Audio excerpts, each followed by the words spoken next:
കഴിഞ്ഞ ക്ലാസ്സിലായിട്ട് നമ്മളൊരു typical CAD സിസ്റ്റത്തിൻ്റെ കോൺഫിഗറേഷൻ ഡിസ്കസ് ചെയ്തു, CAD ഹാർഡ്വെയർ ഡിസ്കസ് ചെയ്തു, സോഫ്റ്റ്വെയർ ഡിസ്കസ് ചെയ്തു.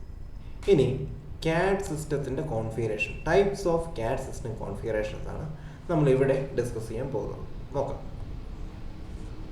ഇപ്പോൾ CAD സിസ്റ്റം കോൺഫിഗറേഷൻസിൽ മെയിനായിട്ട് 3 ക്ലാസിഫിക്കേഷൻസ് ആണ് ഉള്ളത്. First one host and terminal, next engineering work station and the last one PC based CAD systems. ഈ 3 കോൺഫിഗറേഷൻസ് ആണ് നമ്മൾ CAD സിസ്റ്റം കോൺഫിഗറേഷൻസിൽ മെയിനായിട്ടുള്ളത്. നമുക്ക് 1 by 1 ആയിട്ട് ഡിസ്കസ് ചെയ്യാം.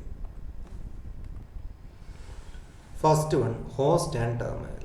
ഇപ്പോൾ ഹോസ്റ്റ് ആൻഡ് ടെർമിനൽ സിസ്റ്റംസ് ആണ് CAD സിസ്റ്റം ഡെവലപ്പ് ചെയ്യുന്ന ഇനീഷ്യൽ സ്റ്റേജിൽ, അതായത് 1970s-ലും 80s-ലും ഉണ്ടായിരുന്നത് ഈ ഹോസ്റ്റ് ആൻഡ് ടെർമിനൽ സിസ്റ്റംസ് ആണ് ഉണ്ടായിരുന്നത്.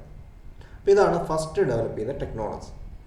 ഇനി കുറേ വർഷങ്ങൾ, ഏകദേശം ഇത്രയും വർഷങ്ങൾ, 10 വർഷത്തോളം ഈ കോൺഫിഗറേഷനായിരുന്നു അവൈലബിൾ ആയിട്ടുള്ള ഏക കോൺഫിഗറേഷൻ. ഈ കോൺഫിഗറേഷനിൽ ഒരു ഹോസ്റ്റ് കമ്പ്യൂട്ടർ ഉണ്ടാവും, മീൻസ് ഇതിൻ്റെ ഒരു CPU, ഒരു ഹോസ്റ്റ് CPU ഉണ്ടാവും. ഇനി ഇതിൻ്റെ കൂടെ ഈ ഹോസ്റ്റ് CPU ഓർ കമ്പ്യൂട്ടർ എന്ന് നമുക്ക് പറയാം, ഇതുമായിട്ട് കണക്ട് ചെയ്തിരിക്കുന്ന ഗ്രാഫിക്സ്, ഒന്നിലധികം ഗ്രാഫിക്സ് ടെർമിനലുകൾ, അതായത് മോണിറ്റേഴ്സും ഇൻപുട്ട് ഡിവൈസുകളും. Single CPU with many graphics terminals and input ഡിവൈസുകൾ.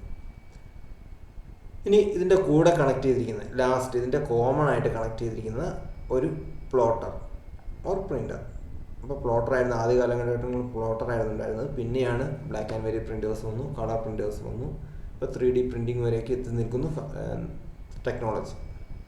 ഇപ്പോൾ ഇവിടെ ഈ സിസ്റ്റം കോൺഫിഗറേഷനിൽ ഞാൻ പറഞ്ഞു ഹോസ്റ്റ് കമ്പ്യൂട്ടറും ഗ്രാഫിക് ടെർമിനൽസ്, അതിൻ്റെ വർക്ക് സ്റ്റേഷൻസുമാണ് ഉണ്ടായിരുന്നത്.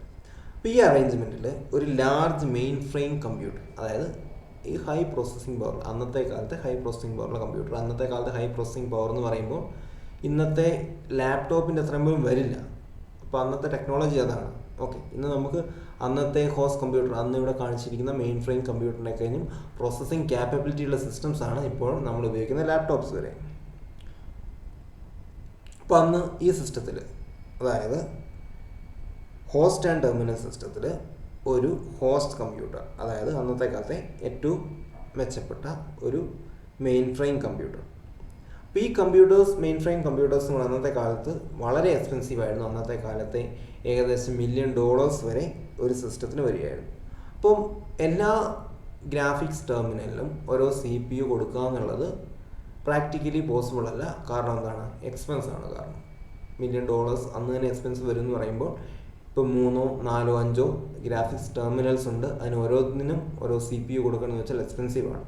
അതുകൊണ്ട് ചെയ്തിരുന്നത് ഈ CPU ടൈം ഷെയറിംഗ് ബേസിൽ ഉപയോഗിച്ചിരുന്നു. അതായത് ഈ CPUവിൻ്റെ പ്രോസസ്സിങ് ടൈം ഷെയറിംഗ് ബേസിൽ ഉപയോഗിച്ചിരുന്നു.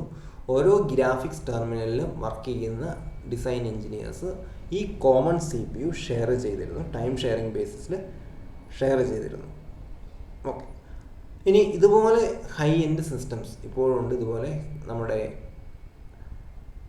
ലാപ്ടോപ്പിനെ കഴിഞ്ഞൊക്കെയുള്ള ഹൈ എൻഡ് സിസ്റ്റംസ് ഇപ്പോൾ വലിയ ഇൻഡസ്ട്രീസിൽ, അതായത് ഓട്ടോമൊബൈൽ ഇൻഡസ്ട്രീസിൽ, വലിയ ഇൻഡസ്ട്രീസിൽ, ലാർജ് സെൻട്രൽ ഡാറ്റാബേസ് വേണ്ട വലിയ ഇൻഡസ്ട്രീസിൽ ഇന്നും ഉപയോഗിക്കുന്നുണ്ട്. അപ്പോൾ ഈ ഹോസ്റ്റ് ടെർമിനലിൽ ഇന്നത്തെ കപ്പാസിറ്റി എന്ന് പറയുന്നത് നമ്മുടെ ലാപ്ടോപ്പിൻ്റെയൊക്കെ കഴിഞ്ഞൊക്കെ പ്രോസസ്സിങ് കപ്പാസിറ്റി കൂടിയ ഹൈ എൻഡ് സിസ്റ്റംസ് ആയിരിക്കും ഉണ്ടാവുക. അപ്പോൾ അന്നത്തെ ഹോസ്റ്റ് ടെർമിനൽ എന്ന് പറയുമ്പോൾ ഇന്നത്തെ നമ്മുടെ ലാപ്ടോപ്പിൻ്റെ കപ്പാസിറ്റി ഇല്ലാത്ത സിസ്റ്റംസ് ആയിരുന്നു ഉണ്ടായിരുന്നത്. പക്ഷേ ഇന്നത്തെ കോൺഫിഗറേഷനിൽ, ഇന്നത്തെ ഹോസ്റ്റ് ആൻഡ് ടെർമിനൽ കോൺഫിഗറേഷനിൽ ഹൈ എൻഡ് സിസ്റ്റംസ്, അതായത് ഇപ്പോഴത്തെ ലാപ്ടോപ്പിൻ്റെ കഴിഞ്ഞ് പ്രോസസ്സിംഗ് ക്യാപ്പബിലിറ്റി കൂടിയ സിസ്റ്റംസ് ആണ് ഉപയോഗിക്കുന്നത്. മൊബൈൽ ഇൻഡസ്ട്രീസ്, അങ്ങനെ ഹൈ എൻഡ് ഇൻഡസ്ട്രീസിലും വലിയ സെൻട്രൽ ഡാറ്റാബേസ് വേണ്ട സിറ്റുവേഷനിലാണ് നമ്മൾ ഈ system configuration, host and terminal system configuration ഇന്നും ഉപയോഗിക്കുന്നത്. Second configuration engineering work station, അതായത് figure B, engineering work station. ഇപ്പോൾ എഞ്ചിനീയറിംഗ് വർക്ക് സ്റ്റേഷനിൽ എന്തൊക്കെയുണ്ടെന്ന് നമുക്ക് നോക്കാം. ഒരു ഫയൽ സെർവർ, കോമൺ പ്ലോട്ടർ, പിന്നെ engineering work station plus input devices. ഈ എഞ്ചിനീയറിംഗ് വർക്ക് സ്റ്റേഷൻ എന്ന് പറയുമ്പോൾ ഒരു സ്റ്റാൻഡ് അലോൺ കമ്പ്യൂട്ടർ സിസ്റ്റമാണ് ഡെഡിക്കേറ്റഡ് ടു വൺ യൂസർ, അതായത് ഒരു യൂസർ മാത്രം ഓപ്പറേറ്റ് ചെയ്യുന്ന ഇൻഡിവിജ്വൽ സി പി യു ഉള്ള, അതായത് ഇൻഡിവിജ്വൽ സി പി യു നേരത്തെ സി പി യു ഷെയറിംഗ് ആയിരുന്നു, കമ്പ്യൂട്ടർ ഷെയറിംഗ് ആയിരുന്നു, ടൈം ഷെയറിംഗ് ബേസിസിന് ഗ്രാഫിക്സ് ടെർമിനലുമായിട്ട് ഷെയറിംഗ് ആയിരുന്നു ഫസ്റ്റ് കോൺഫിഗറേഷൻ, അതായത് ഹോസ്റ്റ് ആൻഡ് ടെർമിനൽ അത് ഷെയറിംഗ് ആയിരുന്നു. എഞ്ചിനീയറിംഗ് വർക്ക് സ്റ്റേഷൻ എന്ന് പറയുമ്പോൾ ഇൻഡിവിജ്വൽ സി പി യുസ് ഉണ്ടാവും പ്ലസ് ഗ്രാഫിക്സ് ടെർമിനൽ അതുണ്ടാവും. അതൊരു സ്റ്റാൻഡ് അലോൺ സിസ്റ്റമാണ്. ഇനി ഇതിനുണ്ടാകുന്ന വേറൊരു പ്രത്യേകത ഹൈ റെസൊല്യൂഷൻ മോണിറ്റർ വിത്ത് ലാർജ് സ്ക്രീൻ. ഇനി ഈ സിസ്റ്റംസ് തമ്മിൽ നെറ്റ്വർക്ക്ഡ് ആണ്. ആ നെറ്റ്വർക്ക് പോകുന്നത് ആ നെറ്റ്വർക്ക്ഡ് ഒരു ഫയൽ സെർവറുമായിട്ട് നെറ്റ്വർക്ക്ഡ് ആണ്. അതായത് ഒരു എഞ്ചിനീയറിംഗ് ഇത് കണക്ട് ചെയ്തിരിക്കുന്ന സിസ്റ്റംസ്, അതായത് വിവിധ എഞ്ചിനീയറിംഗ് വർക്ക് സ്റ്റേഷൻ തമ്മിൽ ഫയൽ എക്സ്ചേഞ്ച് പോസിബിൾ ആക്കാൻ വേണ്ടി ഇത് നെറ്റ്വർക്ക്ഡ് ആണ്. ഇനി ഇതിലും കോമൺ പ്ലോട്ടറാണുള്ളത്.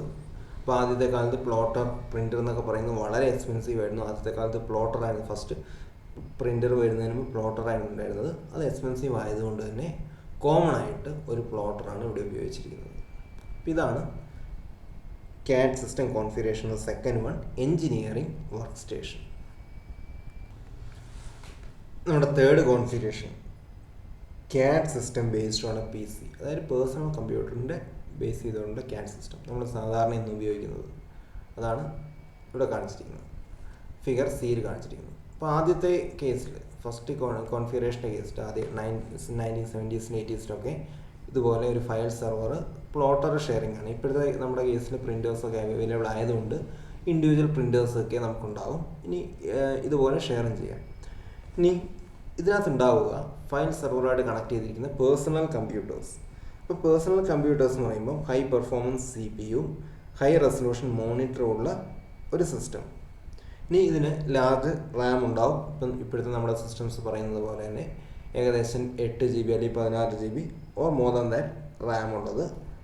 ഇനി ഇതിന് സോഫ്റ്റ്വെയർ പാക്കേജസ് ഉണ്ട്, CAD software, ProE, solid works മുതലായ സോഫ്റ്റ്വെയറുകൾ.